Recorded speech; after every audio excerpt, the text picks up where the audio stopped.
Ushbu kursda Python NumPy kutubxonasi bilan ishlashni o'rganamiz.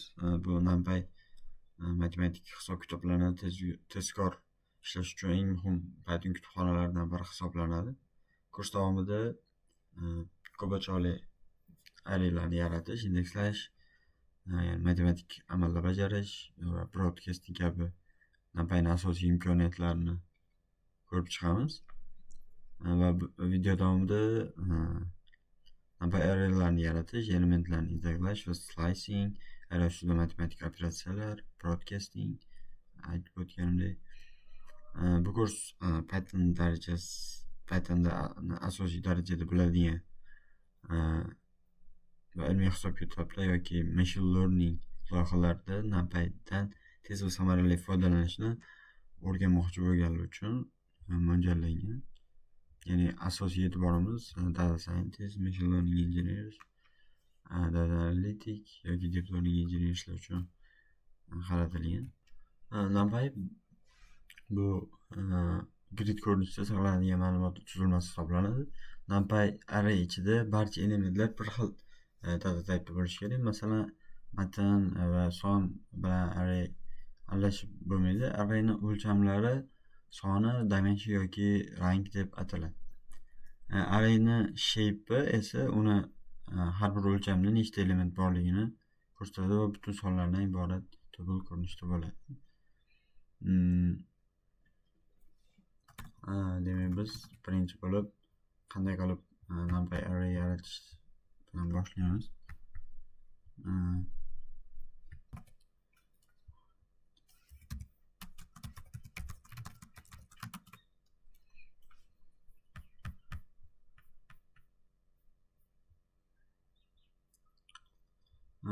Arrayni Python listlar orqali yaratsak bo'ladi. Misol uchun, birinchi bo'lib Python listini yaratamiz. List 1 deb ataylik uni.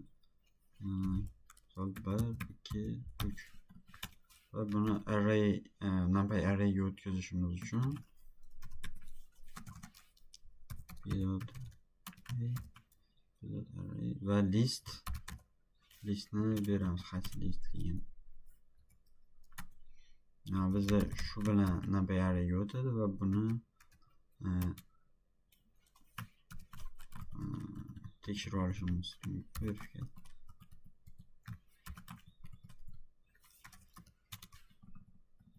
Va uni shape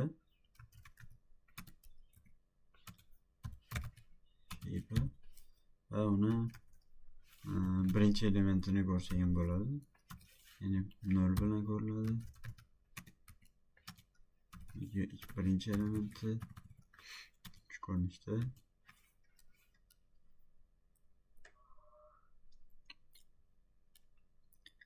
Yoki NumPy'ni elementlarni o'zgartirishimiz ham mumkin. Ya'ni birinchi nimadagi sonni, birinchi listdagi sonni 5 ga o'zgartirishimiz ham mumkin. Ya'ni bu yerda 1 turibdi, 0-indeksda, buni va buni 5 ga almashtiramiz. Va NumPy arrayga o'tgan va shape 3, ya'ni rank bir rankli array.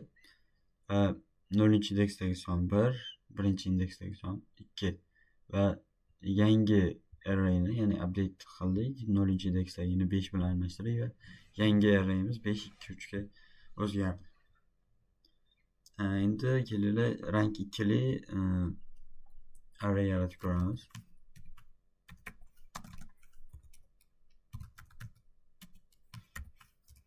List 2 ni beraylik. Endi bizda list 2 yaratmadik. Yaratamiz. 4, 5. Va bu ikkalasini ham list ko'rinishida berishimiz kerak.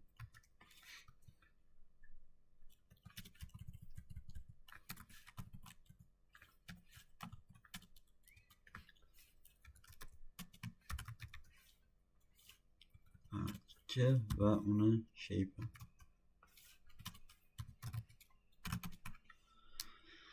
Va bizda rank 2 li 2 ga 3 bo'lgan matritsa desak ham bo'ladi uni. NumPy array hosil bo'ldi.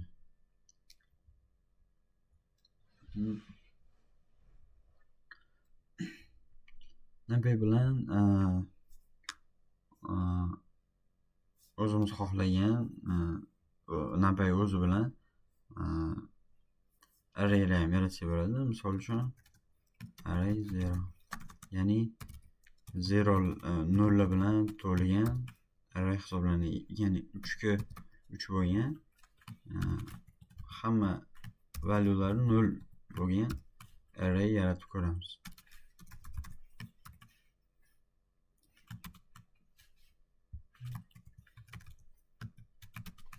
Hamma valyulari 0 yoki 1 bilan bo'lgan yaratishimiz ham mumkin.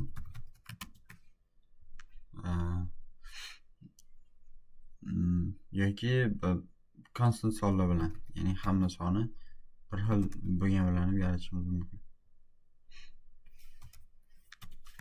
Bu yerda qaysi sonligini ham aytib o'tishimiz kerak. Ya'ni hamma valyulari, misol uchun 4 dan tashkil topgan bo'ldi. Yoki identity matrix ham yaratishimiz mumkin. Ya'ni diagonaldagi sonlari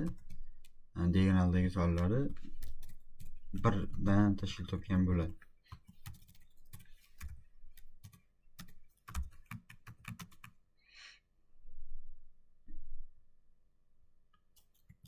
Bunda faqat sonini beramiz.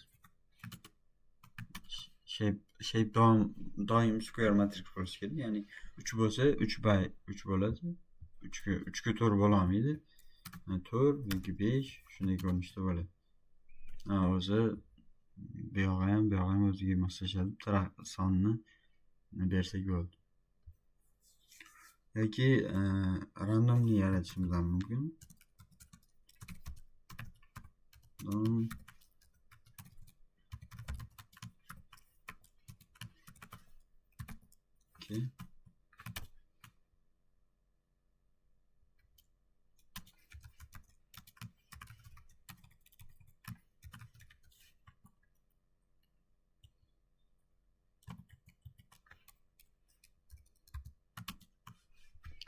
Yani randomly floatlarni tashkil topgan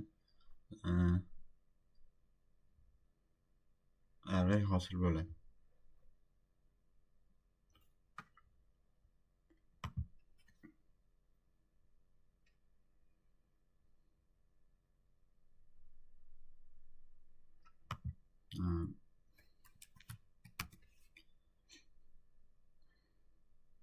Hozircha shu. Keyingi